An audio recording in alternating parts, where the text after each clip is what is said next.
Eu acho que a nossa geração é muito flexível às mudanças. Eu creio muito nisso. Até dancinha do TikTok a gente faz, sem problema nenhum, né? A gente tá aí aberto. Só que, agora a gente vai entrar nesse tema, que aí a gente mistura a questão religiosa sobre algumas decisões que... Eu vi até você num podcast falando sobre isso. A questão do aborto. Polêmica. Que é uma questão delicada. A mulher, desde lá de trás, de 1700 e lá vai fumaça, ela vem brigando pelos direitos dela, para as conquistas. E como você vê essas questões, doutora? É um problema social em que a gente vai tentar resolver no judiciário. E eu não sei se essa é a saída, tá? Como você disse, a nossa sociedade, ela não nasceu do jeito que tá. Ela é uma consequência de anos de evolução.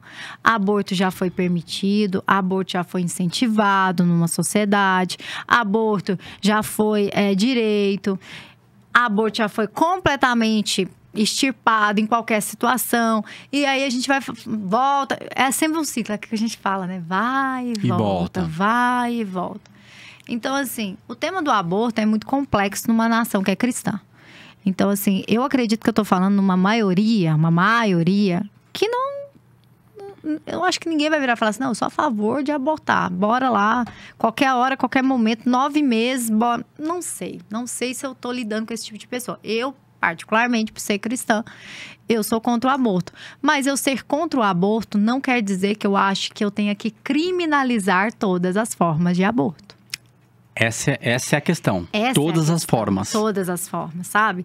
Então, assim, a discussão, ela é muito complexa. E quando você quer dar uma solução simples para um tema complexo, você está errado. O que a gente vive hoje, eu acredito que está lidando da melhor forma com a complexidade da situação.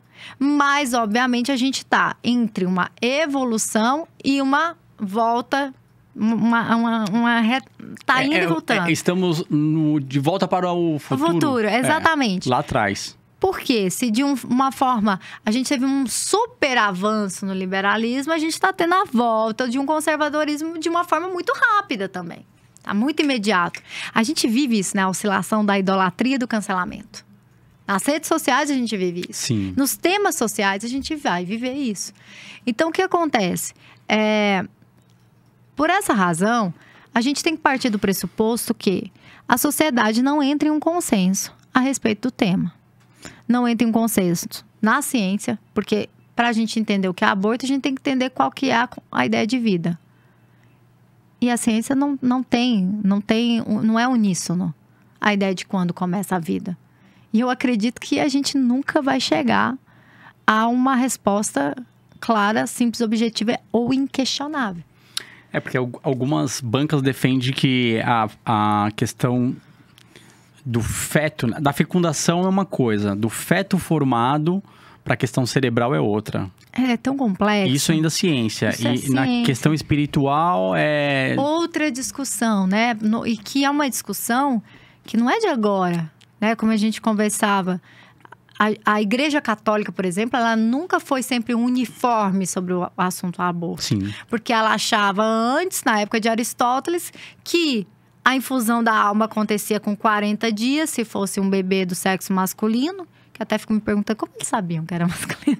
E 90 dias se fosse do sexo feminino. E só depois que o São Tomás que isso mudou. E então, assim, a gente teve, então, posso dizer, uma época que a Igreja Católica tolerava o aborto sem qualquer discussão até 90 dias se fosse uma menina. E como é que ia saber naquela época, né? Menino, acho 45, abortava, né? 45. Pra saber se você tava pecando. Ih, errei, tô pecando. Enfim. Ou quem desce aí, quem desce? Menino então, ou menino? Assim, Desceu o menino. Putz, a gente vai levar esse tema pra religião também? Aonde a gente vai resolver esse tema? Aí eu te pergunto, onde a gente resolve o tema? Bom, aí chega... Por fim, no Código Penal, que o Código Penal criminaliza o aborto, mas ele excepciona o aborto em 3 situações, 2 situações, assim, basicamente, né? Que é o aborto quando é para salvar a vida da gestante e o aborto oriundo de uma situação de estupro. E eu acho que a gente tem que andar mais ou menos nesse caminho. Não tem como eu fazer um é sim ou é não. Eu tenho que realmente trabalhar com e flexibilizar essas situações. Porque é muito fácil eu na minha casa, no meu sofá, no meu ar-condicionado, com toda a estrutura familiar que provavelmente eu tenho, falar se fulana pode ou não pode abortar, sendo que você não sabe a complexidade. Eu tô falando, por exemplo, de meninas de 11, 12 anos que foram estupradas. E é o maior número de estupros no Brasil hoje é de meninas até 13 anos de idade, que é estupro. Né? No Brasil, qualquer sexo Sim. com menor de 14 anos é estupro, consentido, não consentido, é estupro.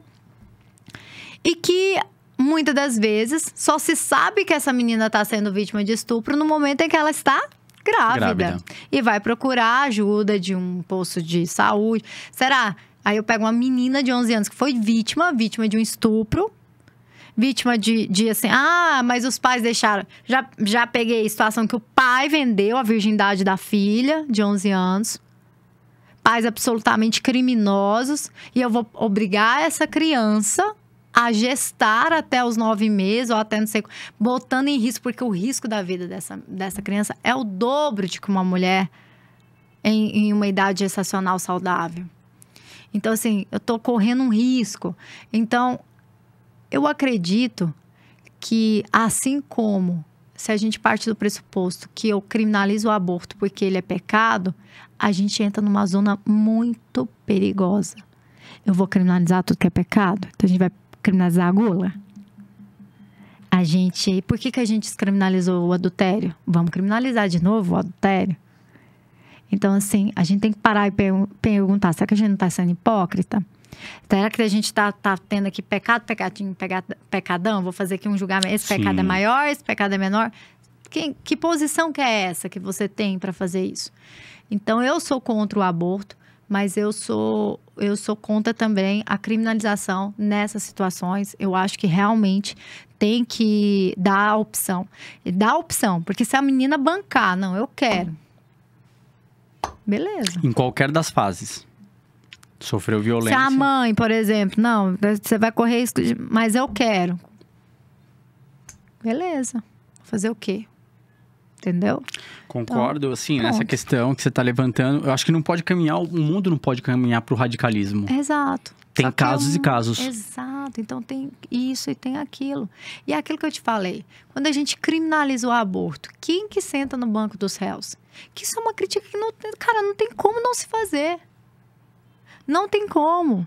Porque quando você tiver um pouquinho de curiosidade, julga lá, STF, aborto, e ter a curiosidade, não de abrir, vai lá no site oficial do STF, aí você vai abrir a decisão, ver quem é que chega lá. Porque é caro. Porque é difícil chegar lá. Quem chega até o STF, quem banca um advogado para chegar até o STF, são os médicos que foram pegos em flagrante ou em operações cometendo aborto. Porque a mulher que abortou, normalmente é uma mulher pobre, que não tem dinheiro, que vai lá correr... o problema dela é correr risco. Beleza, mas você vai me falar que não acontece aborto no Brasil? É lógico que acontece mais de 1 milhão de abortos no Brasil. Aí você vai me falar que então só quem está abortando é a mulher pobre? Que tem que... Não. E outra coisa, quando eu criminalizo o aborto... não tem de jeito nenhum fazer aborto no Brasil. Realmente não tem uma clínica clandestina, não tem nada. Uhul, vencemos.